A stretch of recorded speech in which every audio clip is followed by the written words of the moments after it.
Take us back to the start. We're celebrating 10 years since the establishment of the International Association of Language Commissioners, but where did the original idea come from? Well, since my early research inquiries in Canada from 1973 onwards,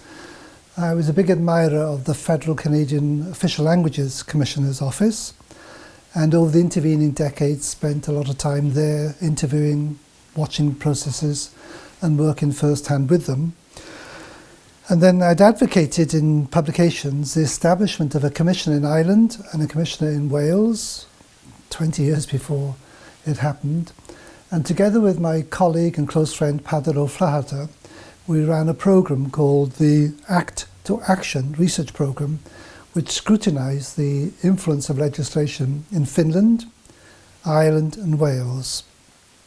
And from those discussions and analyses, we identified the need for such an association, and together with Sean O'Currain, the first language commissioner for Ireland, we established a network in a conference devoted to human rights in Dublin in May 2013. And from that conference and the discussions was born the International Association for Language Commissioners. A critical feature of that meeting was the leadership and indeed support of Sean O'Currain, the Irish Language Commissioner, and Graham Fraser, who at that time was the Federal Official Languages Commissioner in Canada, who together drew in other people who might become members or were co-workers and might become proficient in the field in the future. And so their first task as a group was to identify the rules for membership, to set up guidelines for future activities, I suspect to identify who would provide the first secretariat, and Graham Fraser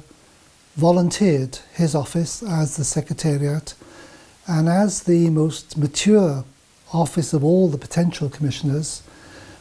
took up the reins of developing a model for best practice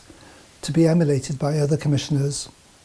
including us in Wales, in Kosovo, in South Africa, and in time, of course, in a wider array of commissioner offices. So in many ways, it was a formative conference, and it drew a lot of people together who we identified as being potential members, and they came willingly and engaged very thoroughly with the idea. I was appointed the rapporteur for the next successive conferences, for about 6 or 7 of them, and the particular task I was given was to draw up a research agenda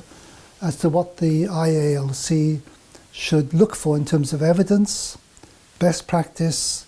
guidelines for development of staff. And obviously I wasn't a civil servant, I wasn't a commissioner, I was an academic, so I wasn't part of the internal debates that were happening subsequently to that initial conference. In the initial stages, discussions were held as to what the IALC was about, because it wasn't obvious to everybody that it was a mutually supportive network for developing the field. Initially, the members were concerned with consolidating what they already had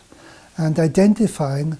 a core element of good practice that they could exchange through online discussions, staff developments. But one of the key things was to ensure that there was momentum, that there was an annual conference, so that somebody would volunteer to develop the notion. And in fairness, the Syndic de Grège in Catalonia identified his office as being the host of the next subsequent conference in Barcelona. A second element of that early meeting was to showcase the significance of the IALC to other agencies in the field of language policy and language planning. And as a consequence, each successive meeting has been an admixture of topics related to professional development of the staff themselves, their own agenda, what they want to achieve, what they want to exhibit, and what they want to learn from other jurisdictions. And then at each successive conference, we've had a particular identification of a key theme which may be unique to that jurisdiction. So in the conference that we had in Ottawa, a large session was devoted to the needs of Indigenous language communities in Canada in terms of educational resources for language transmission and for language teaching, and the role that IT could play in software development, in standardization of language, dialects, and in the whole range of upgrading, if you like, the wherewithal, the status, the capacity of these native Indian and Inuit language speakers to perform well within the Canadian system. So in many ways,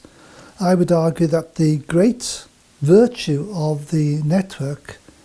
has been its richness, its diversity. There is no one set pattern of agenda, and it's not an administrative determined agenda. It's an admixture of special needs, particular issues, and sometimes, in fairness, responses to political crises that a particular commissioner feels she or he is facing in their own jurisdiction.